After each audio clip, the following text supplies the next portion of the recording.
Kira-kira ada yang bisa menebak nggak materi kita hari ini?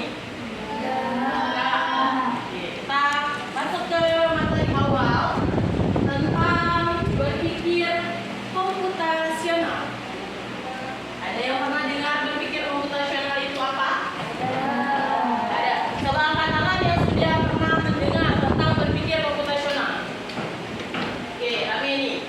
Ada yang satu orang yang mau menyebutkan apa itu berpikir komputasional? Boleh angkat tangan? Boleh, Kak Naila?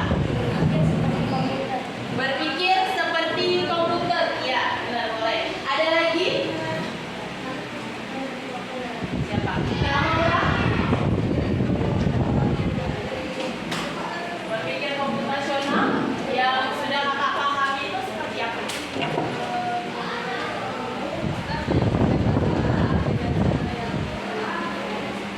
Menyelesaikan masalah dengan cara yang cepat dan efisien. Oke, ada lagi yang mau menyebutkan? Kak Maura? Kak Maisa? Kak Maisa? Berpikir komputasional yang kakak pahami. Kayak? Kayak Maura? Kayak Naila. Oke. Ada dua jawaban yang tadi sudah dijawab sama kawan-kawan. Ada yang berpikir secara komputer, ada yang berpikir untuk memecahkan masalah dengan tepat dan efisien. Kira-kira apakah keduanya benar? Benar. Ya. Jadi berpikir komputasional yang sudah kakak-kakak jawab tadi, itu dua-duanya benar. Kita berpikir secara sistemnya komputer dan berpikir untuk menyelesaikan masalah dengan tepat, itu dua-duanya termasuk ke bagian dari berpikir komputasional. Kita bisa lihat dari bahasanya ya, komputasional. Mirip-mirip kan bahasanya dengan komputer.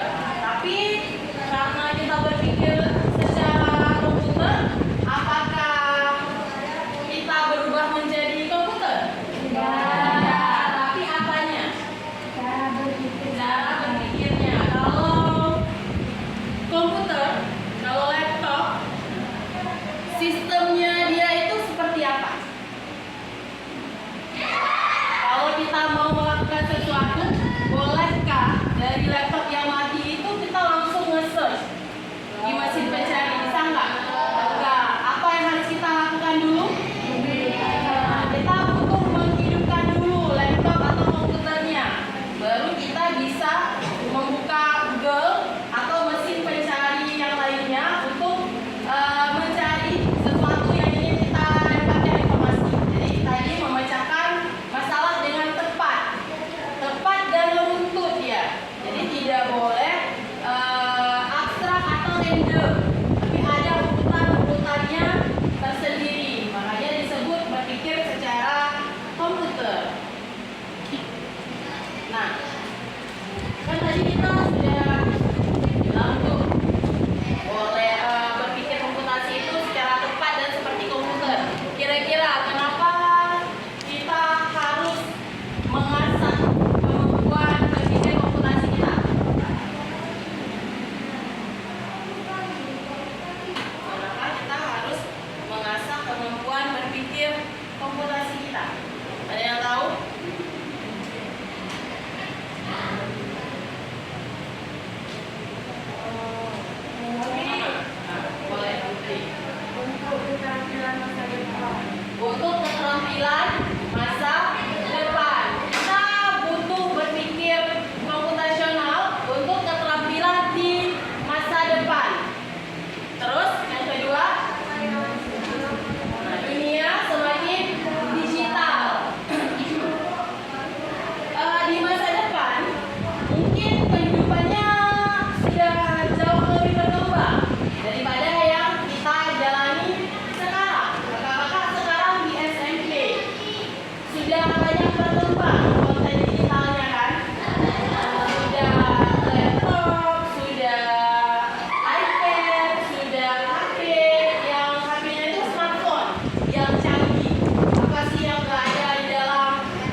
kita goreng? Bukan. Apa langkah-langkahnya? Nah, tumis bumbunya dulu. Terus masukkan nasi. Habis itu aduk-aduk. Habis itu kecap. Ada lagi garam. Apa lagi? Sayur. Nah, kalau mau nambahin sayur, ada yang masukin sayur. Atau kalau mau masukin seafood, atau kakak udang dan cumi, berarti ditambahin opsional. Jadi ada langkah-langkahnya. Itu adalah contoh dari berpikir komputasional di kehidupan kita sehari-hari. Jadi itu adalah hal-hal yang sebenarnya dekat sama kakak-kakak. Ada di sini yang nggak pernah punya masalah. Nggak ada. 18 orang ini apakah dari lahir saya sampai usia sekarang bersih hidup saya? Nggak ada. Saya kena masalah apa-apa. Nggak punya saya masalah. Apa itu masalah? Ada? Nggak ada. Ketika kakak-kakak kena masalah, kakak-kakak merasa ada masalah, kakak melakukan apa? Menyelesaikan masalah. Masalah yang didapat itu tidak dibiarkan berlarut-larut, tapi diselesaikan. Nah, secara tidak sadar sebenarnya kita sudah berpikir komputasional. Berpikir untuk menyelesaikan masalah itu sudah termasuk ke sini.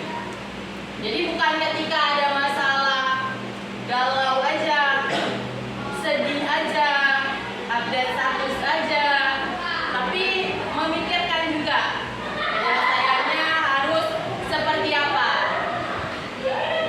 Ke pilar-pilar yang ada di berpikir komputasional. Kalau misalnya nih, berpikir komputasional itu kita ibaratkan sebagai bangunan. Bangunan itu bakal berdiri kokoh nggak kalau nggak ada fondasi atau tiangnya? Nah, di berpikir komputasional juga seperti itu. Jadi dia punya pilarnya tersendiri. Ada yang sudah tahu pilar berpikir komputasional itu apa aja? Ada.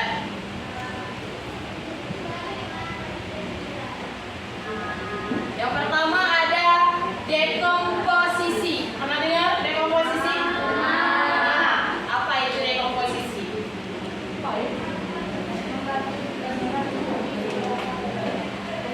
Membagi? Oh, enggak jadi. Nggak jadi dibagi berarti. Dia mau bagi, nggak jadi bagi. Diambil lagi. Apa ada yang pernah baca mungkin sambil lihat-lihat konten TikTok lewat tuh videonya? Ada bahasa dekomposisi. Ada yang tahu? Pengenalan masalah jadi lebih kecil. Ya. Sudah masuk tadi jawabannya Putri. Ibaratnya kalau kakak punya masalah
Misalnya nih, misalnya saya bakal liburan dari hari Senin sampai Minggu. Jadi ketika disuruh ceritain, saya nulis tuh di kertas atau di buku. Hari Senin jam 5 saya bangun. Habis itu saya salat subuh. Siap salat subuh, saya beres-beres dan bersiap untuk berangkat. Terus setelah itu saya sarapan dulu. Habis itu saya buka pintu mobil, saya naik mobil, saya tutup lagi pintu mobilnya. Setelah itu ayah saya masuk ke mobil juga, menghidupkan mobil dan memanaskan mesin. Habis itu kami berangkat. Perjalanannya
Nakia, Kak Risa, sama Kak Nazifa Sakina untuk mempresentasikan apa yang sudah dibuat.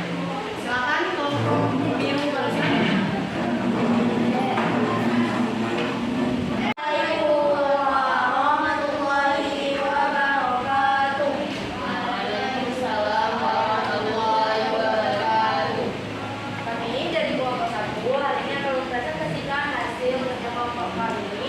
Tentang studi kasus pengenalan pola.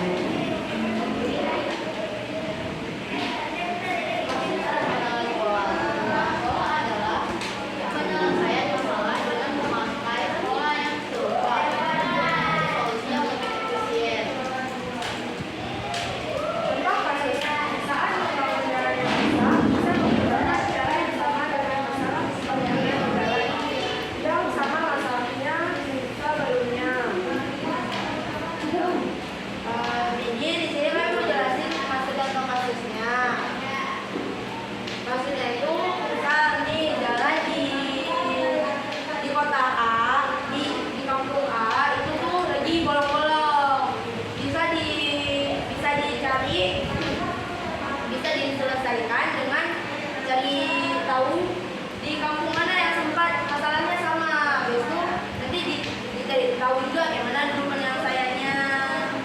Besok kita ikutin tata caranya. Ada yang ingin bertanya? Sudah paham semua yang disampaikan sama kelompok satu? Terima kasih kelompok satu. Boleh selanjutnya. Tepuk tangan untuk kelompok satu. Wassalamualaikum warahmatullahi wabarakatuh. Waalaikumsalam warahmatullahi wabarakatuh. Selanjutnya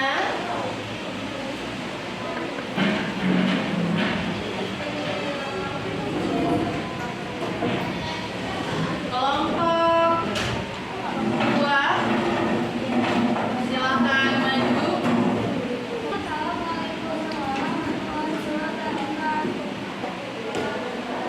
Assalamualaikum warahmatullahi wabarakatuh. Assalamualaikum warahmatullahi wabarakatuh. Baik, terima kasih untuk keempat kelompok tadi yang sudah tampil dan mempresentasikan studi kasus yang sudah dibuat. Yang studi kasusnya adalah kisah-kisah atau masalah-masalah yang sudah ditemukan di kehidupan sehari-hari. Ada yang tadi tentang pola, pakai pilar berpikir komputasional yang pola, ada yang pakai dekomposisi, ada yang algoritma, dan ada yang empat-empatnya dilampirkan. Tadi ada yang kalau pola tentang masalah jalanan berlubang ya. Jadi kalau di satu kota, di kota A itu punya jalan yang berlubang, di kota B juga punya masalah yang sama, maka itu ada satu kesamaan pola atau masalahnya sejenis. Dan penyelesaian masalahnya bisa dilakukan dengan penyelesaian yang sama. Terus tadi ada yang mencuci baju ya, mencuci baju putih. Ada langkah-langkah urutannya, bagaimana? Apakah dituang deterjen dulu, dikucek, dicuci sampai dijemur. Terus ada juga tadi yang rencana liburan, sama yang kelompok terakhir tadi apa? Yang kelompok 4? Algoritma membuat sarapan ya. Jadi itu adalah semua masalah-masalah yang kita jumpai di kehidupan sehari-hari. Kemudian kita bisa memakai 4 pilar berpikir komputasional untuk menyelesaikan masalah yang kita dapatkan. Oke, sudah paham yang hari ini kakak dapatkan tentang berpikir komputasional dan keempat pilar itu? Sudah. Alhamdulillah kalau sudah. Nah, sebagai penutup untuk hari ini ada sedikit kuis interaktif singkat. Akan Ustazah tampilkan di layar proyektor dan akan Ustazah tanyakan per kelompok. Ini semua yang sudah kita pelajari tadi, pertanyaan-pertanyaannya. Kita mulai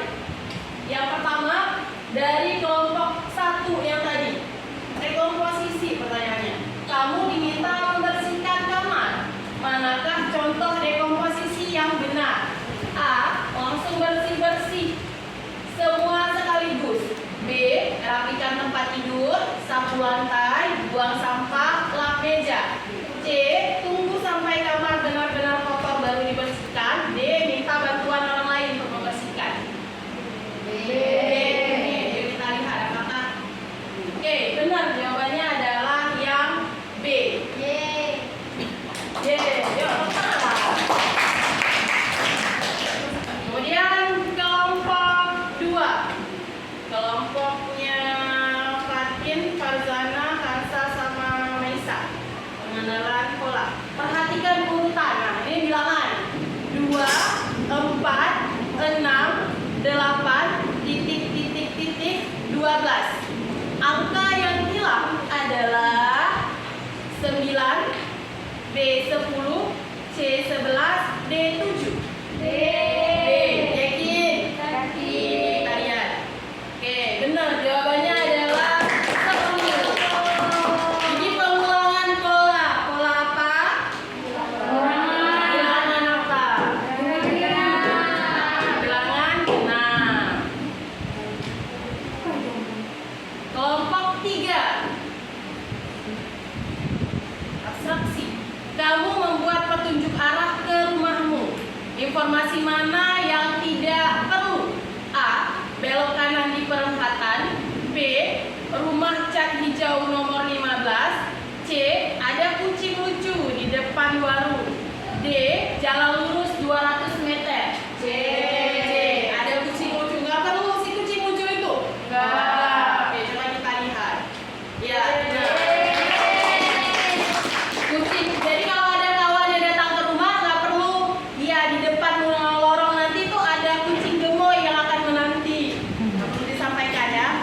Oke, yang terakhir kelompok 4. Manakah yang merupakan algoritma yang baik untuk menyiapkan sarapan? Pas banget. A. Masak telur, makan, siapkan roti, minum. B. Siapkan roti, masak telur, tata di piring, makan. C. Makan dulu baru masak.